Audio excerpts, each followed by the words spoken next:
حجاج ابن یوسف جو ہے ایک بہت ظالم شخص تھا، آل امیہ میں سے تھا، ان کا خدمت گزار بنو ثقیف میں سے تھا۔ آل امیہ سے مراد ہے کہ امیہ والا تھا، خود وہ یعنی بنو امیہ میں نہیں تھا، بنو ثقیف میں سے تھا۔ حجاج ابن یوسف عبد الملک بن مروان کا رائٹ ہینڈ تھا اور کوفے کا گورنر تھا، اور پھر اس کو لالچ دی گئی کہ تم اگر عبداللہ ابن زبیر کو قتل کر دو تو تمہیں حجاز کا گورنر بنا دیں گے، کیونکہ عبداللہ ابن زبیر نے مروان کے دور کے اندر 9 سال کے لیے وہاں پہ خلافت قائم کر لی تھی۔ شہادت حسین کے بعد مسلمان حکومتیں 2 حصوں میں بٹ گئی تھیں، شام میں اور باقی سارے ایریا میں یزید یعنی حکمران تھا، اور یہاں پہ چونکہ شہادت حسین کے بعد آپ کو پتہ ہے واقعہ ہررا ہوا، اور اس کی وجہ سے ایک ریونج تھا شہادت حسین کے ریونج میں، چونکہ اہل مدینہ نے بیعت توڑی تھی اس لیے یزید نے حملہ کروایا تھا مدینہ شریف پہ، اسے واقعہ ہررا کہتے ہیں۔ اس کے بعد خانہ کعبہ شریف میں اس پورے ایریا میں عبداللہ ابن زبیر نے حکومت قائم کر لی، پھر ان کو بھی شہید کرنے کے لیے اس نے بھیجی فوج، لیکن وہ کامیاب نہیں ہوئی۔ پھر مروان بعد میں آیا، بیچ میں کچھ عرصے کے لیے یزید کا بیٹا تھا معاویہ، لیکن اس نے چھوڑ دیا، معاویہ ابن یزید۔ بعد میں مروان بھی کوشش کرتا رہا، کامیابی نہیں ہوئی۔ جب اس کا بیٹا عبد الملک بن مروان بنانا تو اس نے حجاج ابن یوسف ظالم شخص کو بھیجا، اور اس نے پھر دوبارہ سے یعنی چڑھائی کی، اور یہ پوری ڈیٹیل آپ کو صحیح مسلم میں ملے گی کتاب الحج چیپٹر میں، اور مشکات میں بھی آپ کو 30 جلد میں جو قریش کے مناقب والا بیان ہے نا، اس میں آپ کو مسلم شریف کی حدیث ملے گی۔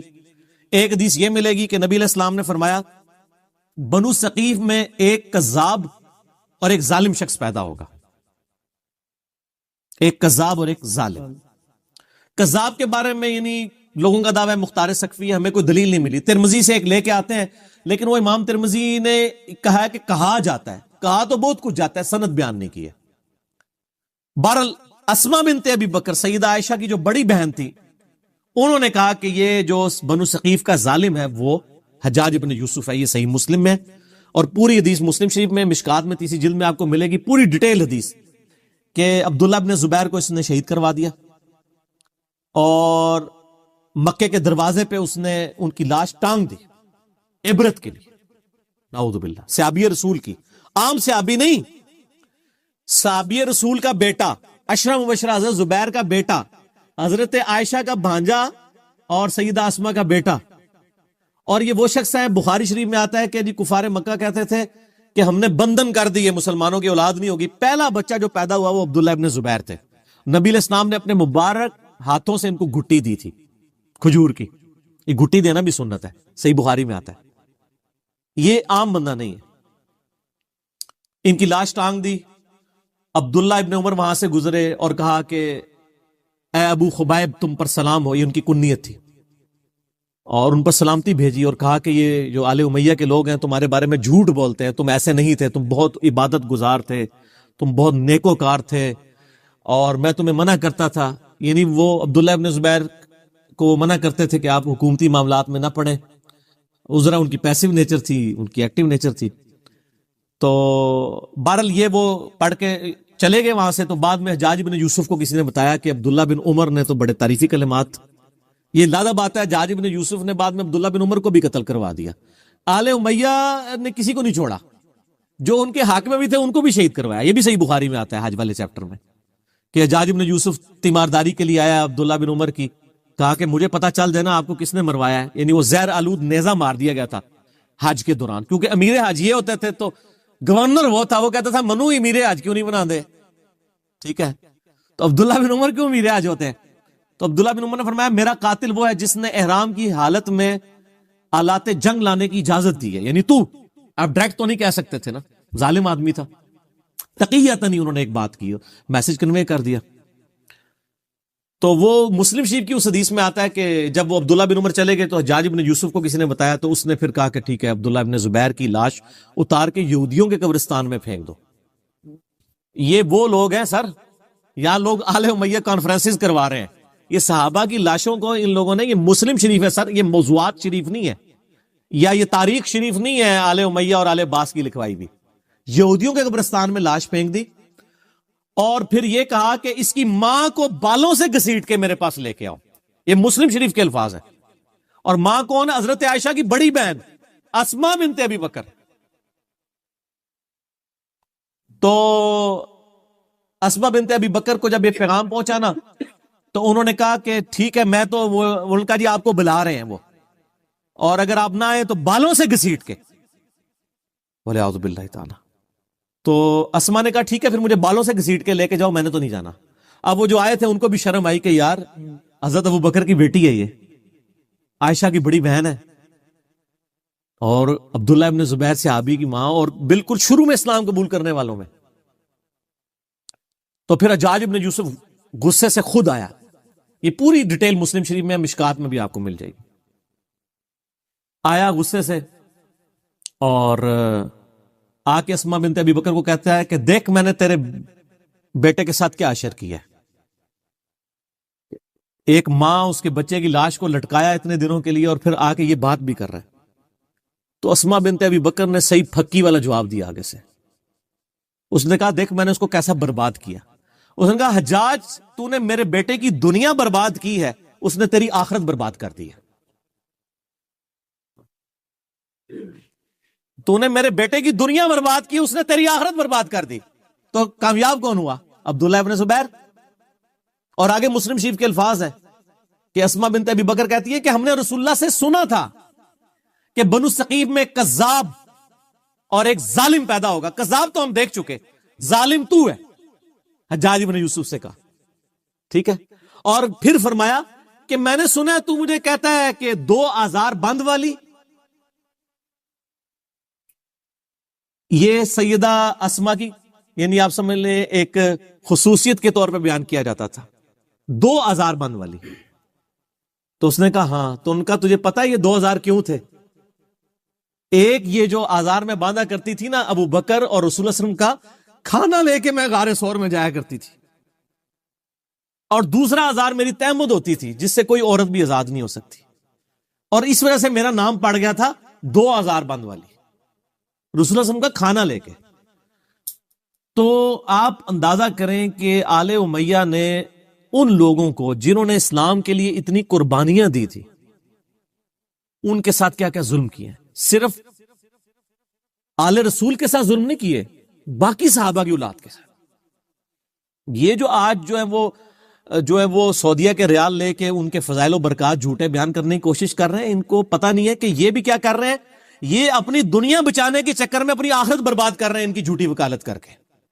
اور سر آپ کو حقائق اگر جاننے ہیں نا تو آپ یہ میرا ریسرچ پیپر پڑھیں, واقعہ کربلا کا حقیقی پس منظر 72 صحیح الاسناد احادیث کی روشنی میں اہل سنت کی مین اسٹریم کی کتابوں سے میں نے 200 روایتیں جمع کی ہیں, اکثر بخاری اور مسلم سے. تو یہ جناب حجاج ابن یوسف تھا اور یہ اس کی اصلیت تھی.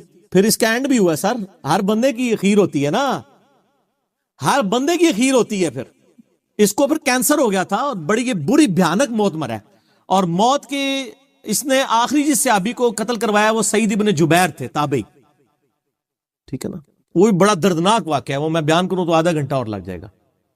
اس کے بعد پھر وہ کسی پہ قادر نہیں ہوا قتل کرنے پہ, اور پھر بعد میں لوگوں نے خواب میں دیکھا ہے ان کا مجھے روزانہ ہر شخص کے بدلے میں 1 دفعہ قتل کیا جاتا ہے, اور اس کے بارے اس سعید ابن جبیر کو قتل کرنے کے بدلے میں 100 دفعہ قتل کیا جاتا ہے جو میں نے اس کے ساتھ ظلم کیا تھا. وہ بھی شیان علی میں سے تھے, خیر التابعین ہے سعید ابن جبیر رضی اللہ تعالیٰ عنہ, عبداللہ ابن عباس کے شاگرد. بہرحال یہ حجاج ابن یوسف کی پھر اخیر بڑی بری ہوئی ہے نا, یعنی یہ پھر بعد میں ولید ابن عبد الملک بنا, عبد الملک بن مروان کا بیٹا خلیفہ, اور اسی دوران ولید نے یہ مہم چلانی شروع کی کہ کیونکہ اس کے باپ نے وصیت کی تھی کہ میرے مرنے کے بعد میرا بیٹا ولید بنے گا, اس کے بعد اس کا چھوٹا بھائی سلمان بن عبد الملک بنے گا. تو اس نے یہ مہم چلائی کہ نہیں میرا بھائی نہیں بنے گا, میرے مرنے کے بعد میرا بیٹا کیوں نہ بنے. یہ تحریک اس نے چلائی. جب یہ تحریک چلائی نا تو سارے گورنر آپ کو پتا لائی لگ ہوتے ہیں, سارے مان گئے. ایک گورنر ایسا تھا جس نے کہا کہ نہیں, وہ عمر بن عبد العزیز تھے, مدینہ شریف کے گورنر عمر بن عبد العزیز رحمہ اللہ تعالی. وہ بہنوئی بھی تھے اس کے ولید کے. مروان کے 2 بیٹے تھے, ایک عبد الملک اور ایک عبد العزیز. عبد العزیز کا بیٹا عمر بن عبد العزیز ہے, یہ بھی مروان کی اولاد ہے.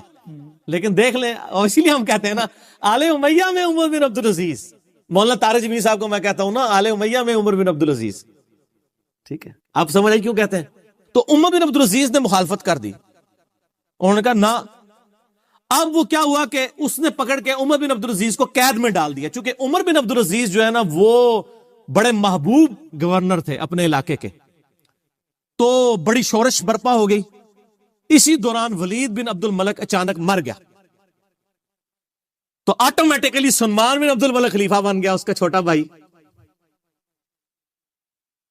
اور ان کی بہن تھی فاطمہ, وہ عمر بن عبدالعزیز کی بیوی تھی. اس لیے کہتے ہیں فاطمہ سے زیادہ طاقتور عورت کبھی نہیں گزری, کہ جس کا باپ بھی 3 براعظموں کا خلیفہ, جس کے 4 بھائی 3 براعظموں کے خلیفہ, اور جس کا خاوند بھی 3 براعظموں کا خلیفہ, اور بڑی درویش عورت تھی وہ فاطمہ بنت عبد الملک بن مروان. تو فاطمہ جو تھی نا درویش عورت, اس کی بیوی. اب وہ سلمان بن گیا خلیفہ. سلمان جو خلیفہ بنا تو اس کو یہ چیز معلوم تھی کہ میری خلافت میں سب سے بڑی کنٹریبیوشن عمر بن عبدالعزیز کی ہے. ٹھیک ہو گیا, یہ اس کے دماغ میں تھا کہ اگر عمر بن عبدالعزیز نہ ہوتا تو میرا بھتیجا اس وقت خلیفہ ہوتا, اور مجھے تو اس نے معزول کر دیا تھا میرے بڑے بھائی نے. تو اس لیے وہ ان کو یعنی آگے آگے رکھتا تھا. مسجد نبی شریف کی امامت بھی کراتے تھے. انس بن مالک کے بارے میں سنن نسائی میں آتا ہے کہ میں نے رسول اللہ صلی اللہ علیہ وآلہ وسلم کے بعد بڑے عرصے کے بعد کسی ایسے شخص کے پیچھے نماز پڑھی ہے جو بالکل نبی علیہ السلام کے طریقے پہ ہمیں نماز پڑھاتا ہے, اور وہ عمر بن عبدالعزیز ہے. 99 ہجری میں خلیفہ بنے, اور 101 ہجری میں صرف 38 سال کی عمر میں آل امیہ نے زہر دے کے ان کو شہید کر دیا. ٹھیک ہو گیا. تو عمر بن عبدالعزیز جب خلیفہ بنے تو یعنی یہ گورنر تھے اور سلمان خلیفہ بن گیا. پھر انہوں نے مشورہ دیا کہ حجاج ابن یوسف کو معزول کیا جائے, یہ ظالم آدمی ہے. اس نے کہا حجاج نام کے جتنے بندے ہمارے گورنمنٹ میں ہیں سارے معزول, جیلوں میں ڈلواؤ ان کو. ٹھیک ہو گیا. اب جب یہ جیلوں میں گئے نا تو محمد بن قاسم کا بھی رگڑا لگ گیا, جس نے یہاں پہ, وہ حجاج ابن یوسف کا کیا تھا, رشتہ دار تھا نا, بانجا تھا نا, بانجا یا بھتیجا. تو اس کو پھر مفتے میں رگڑا لگ گیا, اس کو پھر بلا کے جیل میں ڈالا گیا. وہ کہتے ہیں نا جی وہ نباز جیل پاتا سی, اس لیے کہ پیچھے خلیفہ چینج ہو گیا تھا. تو حجاج ابن یوسف کے جتنے بھیجے ہوئے تھے نا, اس کو چونکہ وہ گورنری سے گیا تو اس کے بھی سارے فرستادے فارغ ہو گئے. اور پھر یہ خیر بڑی بری موت مرا, یعنی اس کو پھوڑے نکل آئے اور پیپ نکلتی تھی. پھر مرتے مرتے یہ کہتا تھا کہ جی اللہ تعالیٰ تو ماں سے زیادہ محبت کر, جو ساڑھے لوگ بھی کہتے ہیں. حسن بصری کو کسی نے بتایا کہ وہ تو کہتا ہے کہ جی اللہ تعالیٰ کی رحمت تو میرے گناہوں کو تو اس کے سامنے کچھ بھی نہیں ہے. تو حسن بصری نے فرمایا حجاج چاہتا ہے کہ دنیا بھی اپنی مرضی کی گزاری ہے اور آخرت بھی اپنی مرضی کی گزارے. اس طرح تو نہیں ہوتا کہ دونوں جہانی مٹھے باؤ, دونوں جہاں تو نہیں مٹھے میں آ سکتے نا, یا دنیا یا آخرت. ٹھیک ہو گیا. تو خیر یہ مارا گیا. پھر سلمان جو ہے نا, اس کی جب موت کا وقت قریب آیا, اس کو بھی ایک بیماری لگ گئی. تو اس نے ارادہ کیا کہ اپنے چھوٹے 2 بھائیوں کو خلافت کے لیے نامزد کرے. تو اس کا ایک اسسٹنٹ تھا, رجا اس کا نام تھا, بڑا نیک تھا وہ. اس نے کہا کہ اگر تو میری ماننا تو عمر بن عبدالعزیز کو خلیفہ بنا دے. اس نے کہا کہ یہ تو میرے بھائی اس کو مار دیں گے, مانیں گے نہیں. اس نے کہا نہیں, ان کا علاج ہے میرے پاس. دیکھ تو اگر خلیفہ بنا تو اس کی وجہ سے بنا ہے. عمر بن عبدالعزیز حادثاتی طور پہ جو ہے نا وہ خلیفہ بن گئے تھے, ورنہ ان کو کس نے بنانا تھا اتنے نیک آدمی کو. ان کا یار اس طرح کر کہ تو نا ایک بند وصیت لکھ کے اس کو سیل کر دے, اور کیا کہ اس سیل کے اوپر بیعت لو کہ نیکسٹ خلیفہ کون ہے, اور جو بیعت نہیں کرے گا اس کو قتل کر دیا جائے گا. اور تو لکھ دے کہ عمر بن عبدالعزیز تیرے بعد خلیفہ ہے, اور اس کے بعد تو لکھ دے کہ عمر بن عبدالعزیز کے بعد میرا جو بھائی چھوٹا ہے یزید اور شام وہ خلیفہ ہے. تو ان کو بھی امید لگ جائے گی چلو 80-60 باری بھی آ جائے گی. یہ لکھ کے نا جناب سیل کر دی گئی. اب سیل لے کے جب باہر آئی میدان جنگ میں, خیمے سے باہر نکلے, کہا جی امیر المومنین نے اپنا سکسیسر مقرر کر دیا ہے, اس کے اندر اس کا نام ہے, تو بیعت کرو بند پہ. وہ بھائی آگے لالچی, انہوں نے کہا نہ کھول کے پڑھ ساڑا نہ لکھے کہ نہیں. انہوں نے کہا میں کہنا تھوڑا نہ لکھے, نہ تو لکھے سی لیکن ایسی بتا کہ کیڑے نمبر تے لکھے ہے. ٹھیک ہو گیا. اور دوسری طرف عمر بن عبدالعزیز آگے کہتے ہیں رجا مجھے بتا دے کہیں میرا نام تو نہیں لکھ دیا ورنہ میں جنگلوں میں چلا جاؤں. میں خلافت کا بار نہیں اٹھا سکتا. ٹھیک ہو, یہ آپ اپروچ کا فرق دیکھ لیں. تو رجا کہتا ہے میں نے زندگی میں ایک ہی جھوٹ بولا ہے, نہ اس سے پہلے نہ اس کے بعد, وہ یہ تھا کہ میں نے کہا عمر تیرا نام نہیں ہے بیچ میں, کیونکہ مجھے خطرہ تھا کہ یہ چھوڑ دیں گے اور مسلمان ایسے حکمران سے محروم نہ ہو جائے. کہتے ہیں جب وصیت کھولی گئی, جب پڑھ کے سنائے گی عمر بن عبدالعزیز, تو عمر بن عبدالعزیز جو ہے وہ بے ہوش ہو کے گر پڑے.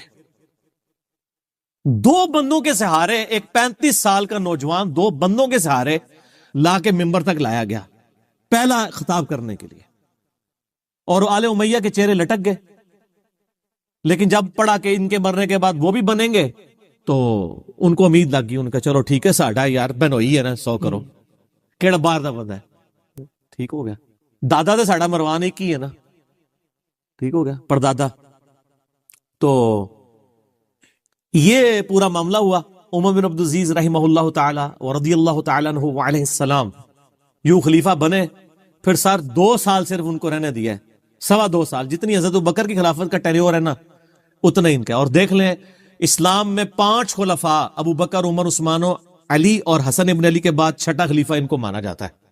بیچ میں کسی کو خلیفہ نہیں مانا جاتا. علا منہاج النبوہ 2 سال کے اندر, 2.25 سال کے اندر انہوں نے پچھلے 40 سال میں آل امیہ نے جتنی لوگوں کی جدادیں ہتھیائی تھی نا, ان کی اولادوں کو بلا کے واپس کی. جو جاگیر فدق تھی وہ بنو ہاشم کے حوالے کر دی, اور ممبروں پہ جو پچھلے 60 سال سے سب و شتم ہو رہا تھا مولا علی پر, لعنت کروائی جاتی تھی, وہ بند کروا کے ان اللہ یأمر بالعدل والاحسان یہ والی آیت خطبے میں داخل کی. اور تبدیلی آ گئی جناب, یہ تبدیلی تھی جو آئی. اور راوی کہتے ہیں کہ جی عمر بن عبدالعزیز جب خلیفہ بنے نا, اس سے پہلے تک یہ حالت تھی کہ لوگوں کی چوراہے پہ یہ گفتگو ہوتی تھی, تیرے کتنے پلاٹ ہیں اور تیرے کتنے بنگلے ہیں اور تیری کتنی بیوی ہیں. اور جب عمر بن عبدالعزیز خلیفہ بنے تو چوراہوں پہ یہ گفتگو ہوا کرتی تھی کہ تو نے اس ہفتے کتنے نفلی روزے رکھے اور کتنا قرآن پڑھا. کیوں کہ جب عمر بن عبدالعزیز جمعے کی نماز پڑھانے کے لیے آتے تھے تو 10 15 پیمند ان کے کرتے کے اوپر لگے ہوئے ہوتے تھے.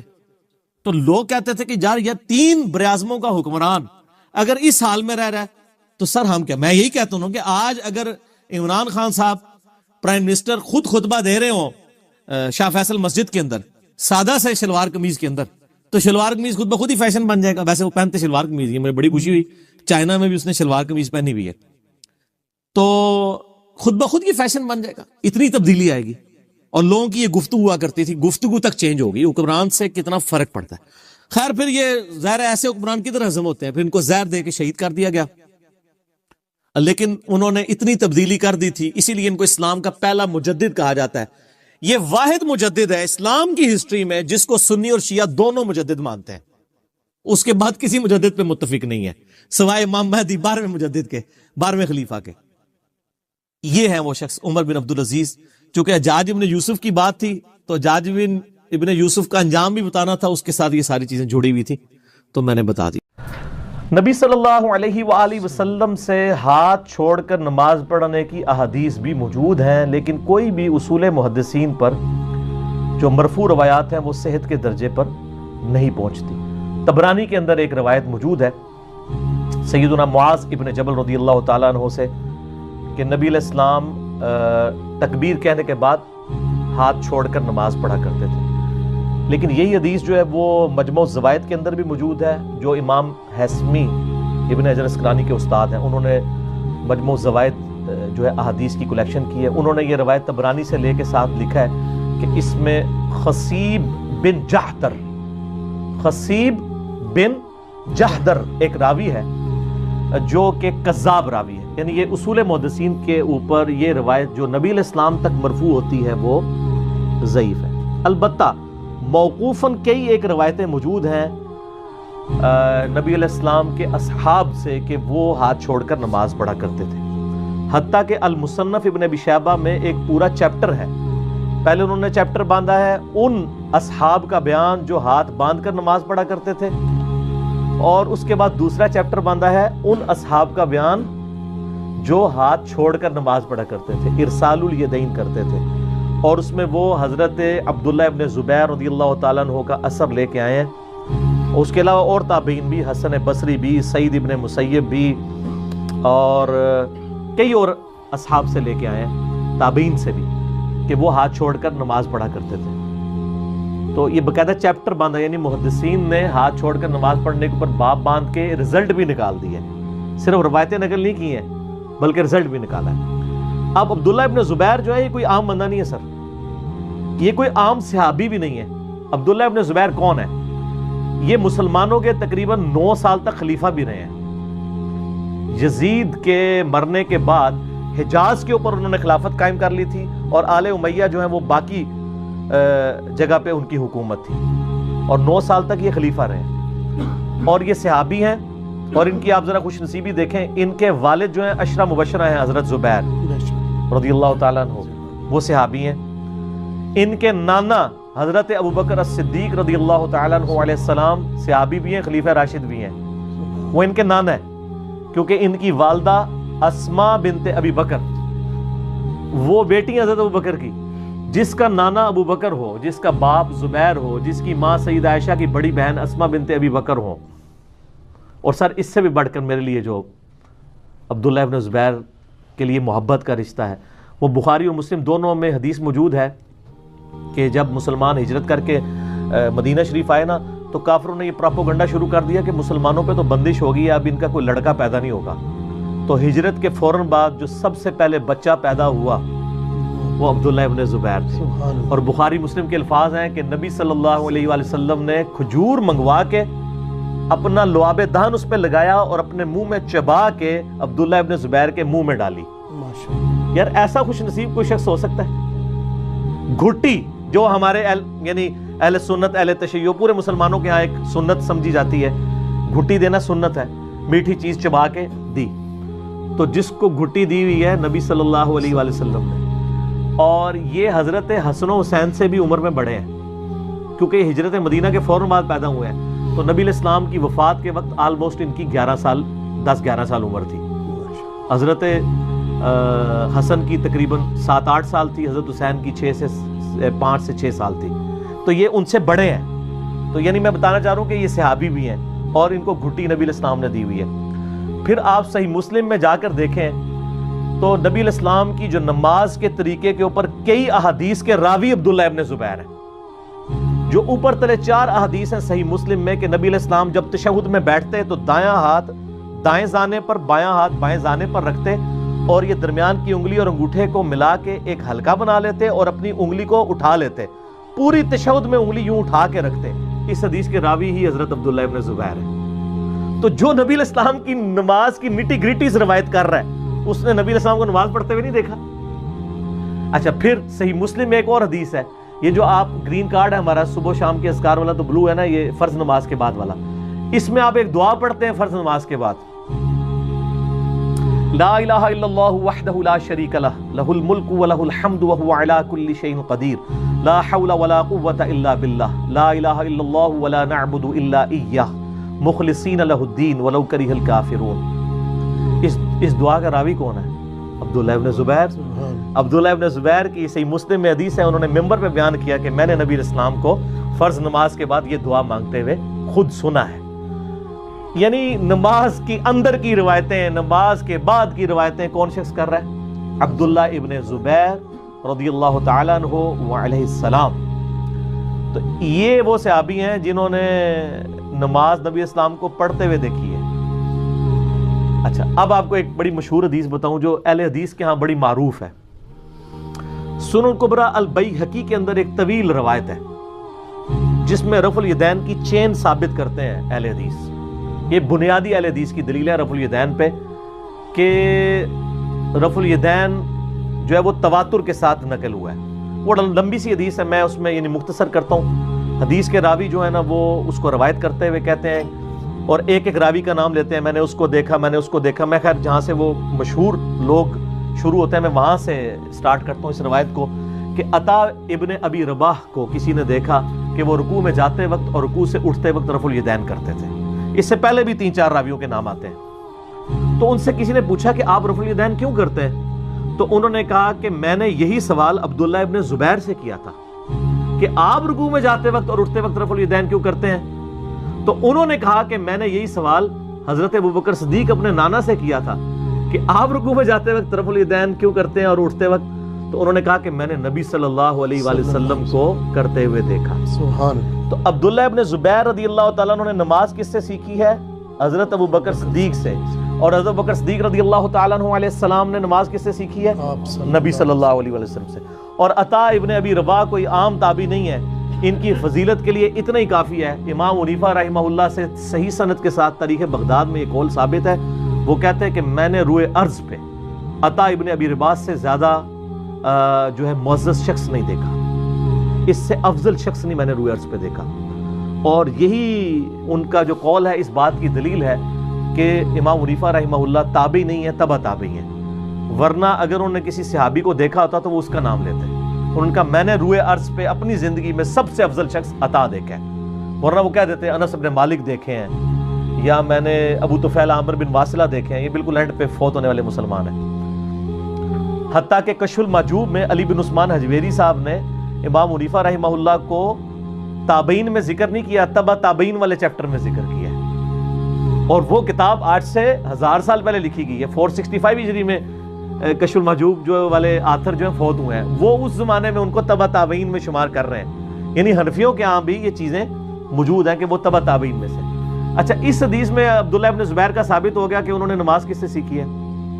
حضرت ابوبکر سے. اور حضرت ابوبکر نے آپ صلی اللہ علیہ وسلم سے. تو عبداللہ ابن زبیر اگر ہاتھ چھوڑ کے نماز پڑھ رہے ہیں تو یہ کس کی نماز ہوئی؟ آپ صلی اللہ علیہ وسلم کی. کیونکہ آپ نے رفع الیدین کی پوری چین عبداللہ ابن زبیر سے ثابت کی ہوئی ہے. اور اسی عبداللہ ابن زبیر سے المصنف ابن ابی شیبہ میں موجود ہے کہ وہ ہاتھ چھوڑ کے نماز پڑھتے تھے. تو اب یہ کوئی کہنا شروع کر دے کہ جی یہ ان کا ذاتی عمل تھا, نعوذ باللہ من ذالک, یہ آپ کیسے کہہ سکتے ہیں؟ اس کو سپورٹیو ایک کمزور روایت ہے, البانی صاحب تو اس کو صحیح کہتے ہیں, اور میں یہ سنن کبری البیہقی کی بنیاد پہ اس روایت کو صحیح سمجھتا ہوں. شیخ زبیر صاحب اسے کمزور کہتے ہیں, البانی صاحب صحیح کہتے ہیں. ابو داؤد کے اندر روایت ہے کہ عبداللہ ابن عباس رضی اللہ تعالیٰ عنہما کہتے ہیں جس نے نبی علیہ السلام کی نماز دیکھنی ہو نا وہ عبداللہ ابن زبیر کی نماز دیکھے. ہائے ہائے ہائے. اور یہ سنن کبری البیہقی والی سے بھی ثابت ہو گیا نا, عطا ابن ابی رباح والی جو چین ہے. تو عبداللہ ابن عباس رضی اللہ تعالیٰ عنہما کتنے جلیل قدر صحابی ہیں, اور وہ کہہ رہے ہیں کہ عبداللہ ابن زبیر کی نماز نبی صلی اللہ علیہ وآلہ وسلم کی نماز ہے, اگر تم نے وہ نماز دیکھنی ہے. اچھا, بعض لوگ یہ کہتے ہیں ہو سکتا ہے ان کا ذاتی عمل ہو, یا ہو سکتا ہے کہ ان کو پتہ ہی نہ ہو کہ ہاتھ باندھنا سنت ہے. اس شخص کو جو صحابی ہے نبی علیہ السلام کو نماز پڑھتے ہوئے دیکھتا ہے اس کو نہیں پتا. اس کا جواب بھی سن لیں. سنن ابی داؤد کے اندر حدیث موجود ہے صحیح سند کے ساتھ کہ حضرت عبداللہ ابن زبیر کہتے ہیں کہ نماز کی حالت میں صف کو سیدھا کرنا اور دایاں ہاتھ بائیں پہ باندھنا سنت ہے. راوی حدیث, یہ محدثین کا اصول ہے کہ جو حدیث کا راوی ہے نا وہ فہم اس کا لیا جاتا ہے. اگر ایک راوی حدیث ہے کہ ہاتھ باندھنا دایاں بائیں پہ یہ سنت ہے, اور وہ راوی حدیث ہاتھ کھول کے نماز پڑھ رہا ہے, ارسال الیدین کر رہا ہے, وضع الیدین نہیں کر رہا, تو اس کا کیا مطلب ہے کہ اسے منسوخ سمجھتا ہے, یا یہ ہے کہ وہ اس دوسرے طریقے کو بھی سنت سمجھتا ہے. اور یہی جو ہے نا حقیقت ہے جو ہم بھی سمجھتے ہیں کہ دونوں طریقے ہی سنت ہے.